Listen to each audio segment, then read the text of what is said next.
આપણી દરેકની અંદર એક એવી અદ્ભુત શક્તિ છુપાયેલી છે જેનો કદાચ આપણને અહેસાસ પણ નથી.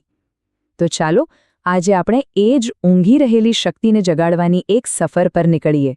ક્યારેય એવો વિચાર આવ્યો છે કે આપણી અંદર એક પરમાણુ શક્તિ જેવી કોઈ તાકાત છે જે આપણી બધી જ ક્ષમતાઓની ચાવી છે, પણ આપણે એનાથી સાવ અજાણ છીએ?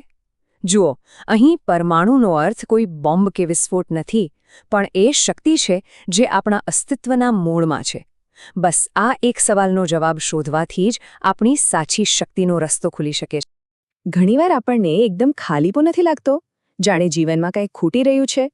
આ જે અધૂરપની લાગણી છે ને, એ બીજે ક્યાંયથી નહીં પણ આપણી પોતાની જ વણવપરાયેલી ક્ષમતાઓમાંથી જન્મે છે.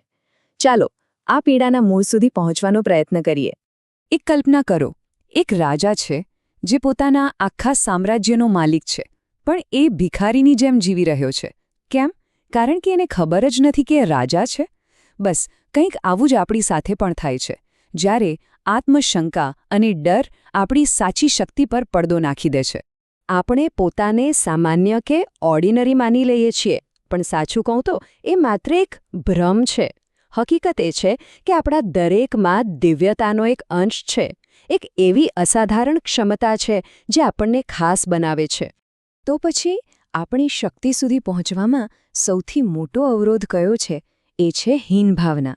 પેલો અંદરનો અવાજ જે કહે છે, ના, મારાથી આ નહીં થાય. આ નકારાત્મકતા જ આપણને પાછળ ખેંચી રાખે છે. આને દૂર કરવી એ જ આપણી શક્તિને જગાડવાનું પહેલું અને સૌથી જરૂરી પગલું છે. તો પછી ઉકેલ શું છે? શરૂઆત ક્યાંથી કરવી? શરૂઆત તો એકદમ સરળ છે. બસ એ સ્વીકારવું કે હા, મારી અંદર એક જન્મજાત શક્તિ છે. એને ઓળખવી, ભલે શરૂઆતમાં એ ગમે તેટલી નાની કેમ ન લાગે.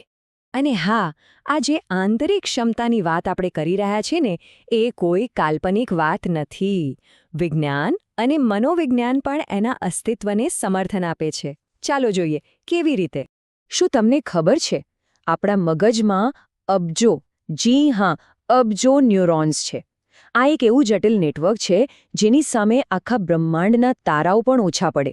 હવે વિચારો, આટલી અદ્ભુત રચના શું ફક્ત રોજિંદા સામાન્ય કામો માટે જ બની હશે? ના, એમાં તો અપાર સંભાવનાઓ છુપાયેલી છે.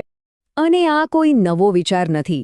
આજથી એક સદી કરતાં પણ પહેલાં 1890માં મનોવિજ્ઞાનના પિતામહ ગણાતા વિલિયમ જેમ્સે કહ્યું હતું કે આપણે આપણી માનસિક અને શારીરિક ક્ષમતાનો ખૂબ જ નાનો ભાગ વાપરી રહ્યા છીએ. આપણી મોટાભાગની શક્તિ તો એમ જ સુષુપ્ત અવસ્થામાં પડી રહી છે. તો આ શક્તિને જગાડવી કેવી રીતે? પ્રોસેસ શું છે?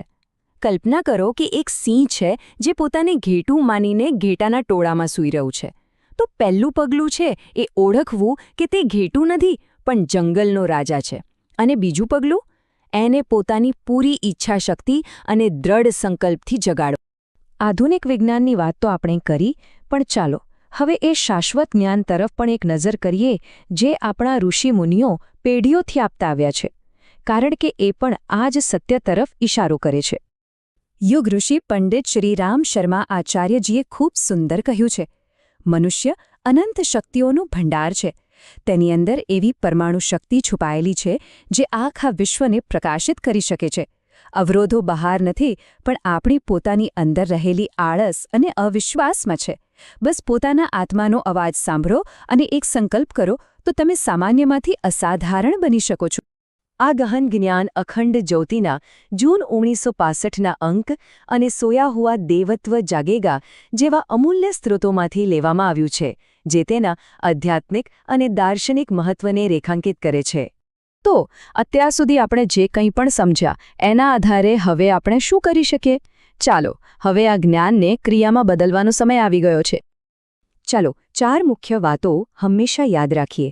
પહેલું, આપણે માત્ર હાડમાસનું શરીર નથી, પણ દિવ્ય શક્તિનો એક તણખો છીએ.